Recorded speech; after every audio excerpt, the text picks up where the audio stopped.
I've got cerebral palsy that affects both my legs and one arm. That's my official diagnosis, but what you really see is I walk with a limp. I'm a software developer, so job-wise, I don't have any issues. I knew when I was a kid that using my brain is the best way for me to survive on my own without relying on other people.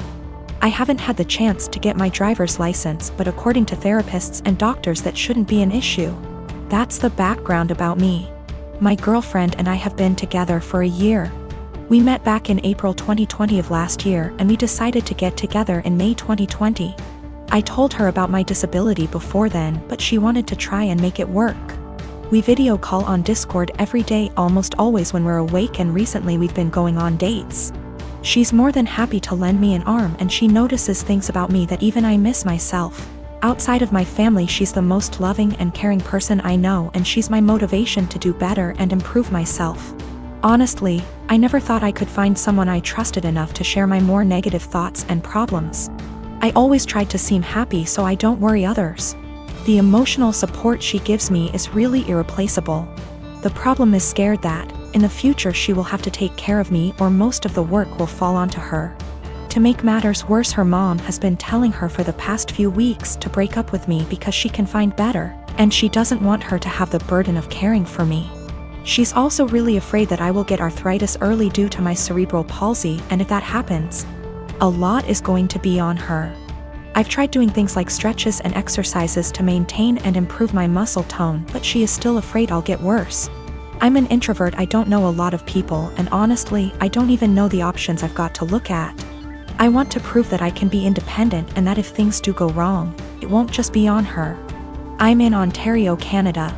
Are there things I can look into and do to assist with my disability, or things I can look into so if things do go wrong, I won't be a burden on her? I'm at the end of my wits. I've never really hated my disability, but I've always kept myself going by tempering my expectations and thinking, my disability is going to make it really hard to find someone, and she's the first person to make me feel like, yeah, it doesn't matter. I want to do anything to show her that I won't hold her back in the future, but I'm out of ideas.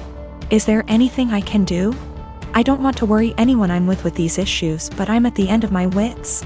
I don't even know if my relationship is lost, but I don't want this to happen again, and I want to know what I can do myself so I can reassure my partner, so they know I won't hold them back in the future.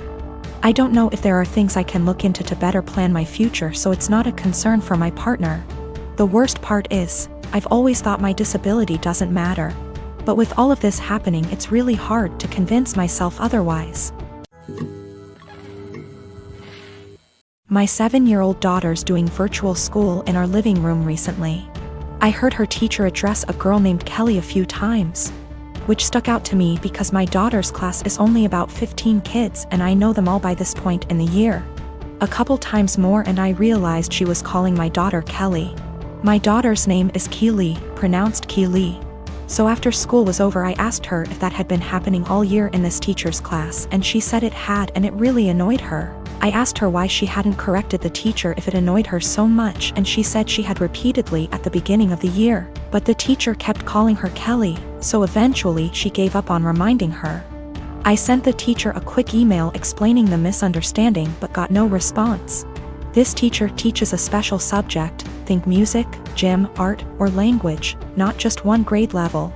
So my daughter will be in her classes for the next several years, so we couldn't just wait it out. And how moments like these are handled now will set the stage for how my kid deals with similar situations on her own in the working world. I encouraged my daughter to come to class early or stay later again, thinking maybe she hadn't heard or understood her last time. So a quiet one-on-one would be better. She got to the class early and she told her very politely that her name was Keely like really, instead of Kelly like jelly. And that people often get it confused, so she just wanted to clarify. So class starts and sure enough she gets called Kelly again almost immediately. So there's only so much self-advocation a 7-year-old can be expected to do. I just walked over and said, "Hi, this is Keely's dad. Her's name not Kelly. It's Keely." A few hours later I had an email in my inbox inviting my wife and I to a parent-teacher conference with the vice principal. The long and short of the meeting ended up being the school feels that while the teacher probably should have learned her name, That the real problem is she feels I challenged her authority by correcting her in class and that the names were similar enough for it to not have warranted such drastic action. That surprised me. I couldn't believe a meeting was necessary, let alone that it cast blame on us. I can't tell if I'm being that annoying, my kid matters most parent that my grandmother the schoolteacher always complained about, or if the teacher should just learn her damn name, because that's a basic part of her job. I sustained very bad injuries to my face this month. I'm in the stage of healing when the scar tissue has formed, but it's still very tender, new skin. I'm going to have very obvious facial scarring for the rest of my life. The injury starts about an inch above my hairline, goes down over my brow so that on part, hair will not grow. It continues down my cheek where it is deepest. I'll always probably have an indentation in the fullest part of my cheek. Then it continues to my jawline. In some ways it's okay. I'm happy it's just cosmetic damage. My friends are super reassuring, telling me how badass and sick it's gonna look. They say I'm still as hot as ever, now a little more sexy and mysterious. But in some ways it really sucks. I know that I'm always gonna be seen first as the girl with a scar. And it feels especially bad when people look at me differently. This week, I had to fly home for a family thing. It was a plan I'd made long before my injury. I wasn't really looking forward to the pity or people making a big deal of it. I'd rather it not be acknowledged. I'd also met with my dermatologist who said that I was at the stage of scar tissue formation, that I no longer should be dressing the wounds. The skin was healing and instead I needed to be applying topical cream and Vaseline to keep the site clean and moist. It also looks a bit ugly. The building scar tissue is very red and tender, and with the Vaseline over it, looks slick and shiny. So I get on this flight, I have the window seat and I put on my headphones and drift off to sleep when the plane is still boarding. I wake up to this kid, maybe 4 years old, sat next to me, throwing a tantrum. I didn't catch the first part of it and I honestly couldn't understand what he was yelling about. His father said to me, "Can you cover that injury?" I said that my dermatologist recommends I don't, so no, I don't think I will. He started snapping at me saying, "There is no need to be so rude. That injury is graphic and it's scaring my little one." I said, "This is my face. The only damn face I've got. It sucks being told I'm so ugly I can't show my goddamn face in public." He started to backtrack saying, "Just until it's healed," and I said, "It'll always be with me. Maybe teach some compassion and respect instead of telling a girl half your damn age what you think about her face. That's rude." He actually got up after that and I think went to a stewardess about a seat change because a young couple came to sit next to me on a few minutes instead. I've gotta admit I felt so low that I put on my sunglasses and had a quiet cry for a few minutes.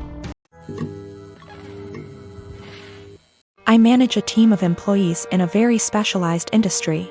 The employees are hired on 2-year contracts that are mostly automatically renewed.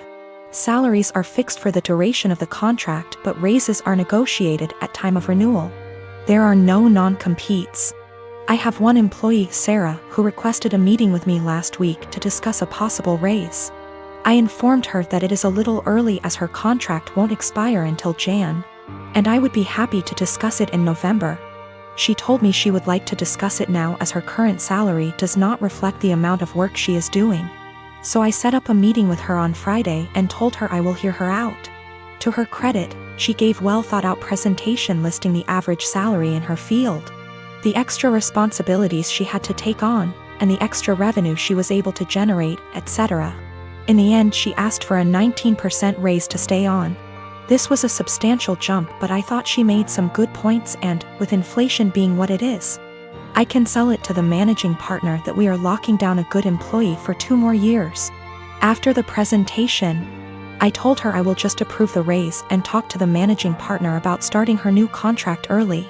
Since the only things we are changing are the salary numbers, we can have the new contract ready for her to sign by Tuesday. She seemed very surprised that I did not try to negotiate and looked a little shell-shocked that the meeting was over so quickly. So anyways, I spent the entire weekend selling the raise to the partners and harassing legal to get the documents ready.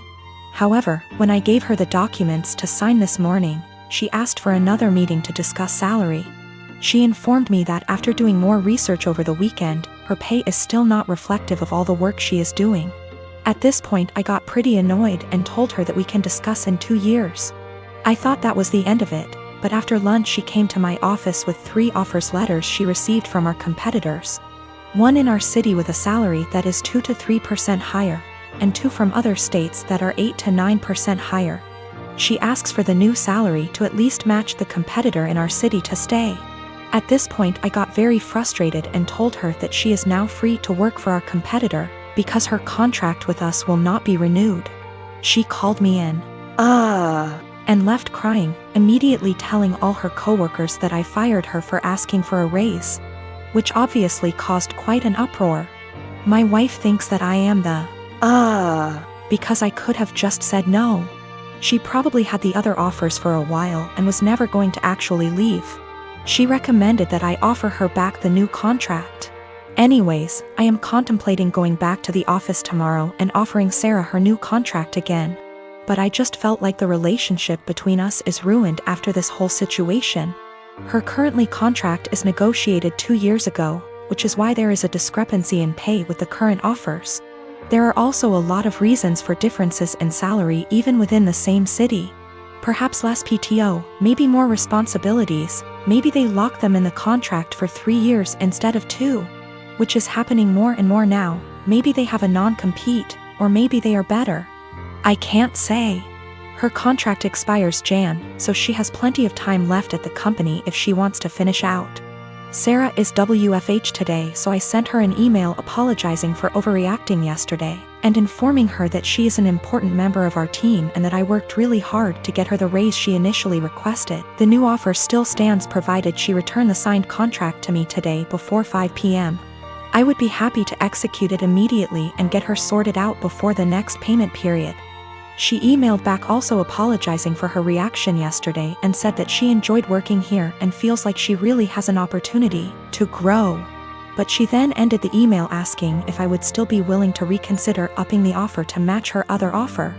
At this point, I just can't even anymore.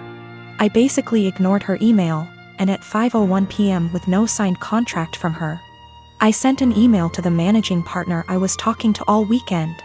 Hope this email finds you well. I am writing to inform you that Sarah has elected to decline the new contract as it is written. She has informed me that she received an offer from our competitor with a salary of XXX. I have attached a scanned document of the offer letter with this email for your convenience. She has requested that we match that salary to retain her services as our current offer is insufficient. As of right now, her contract expires January 22nd. Please advise on the next steps.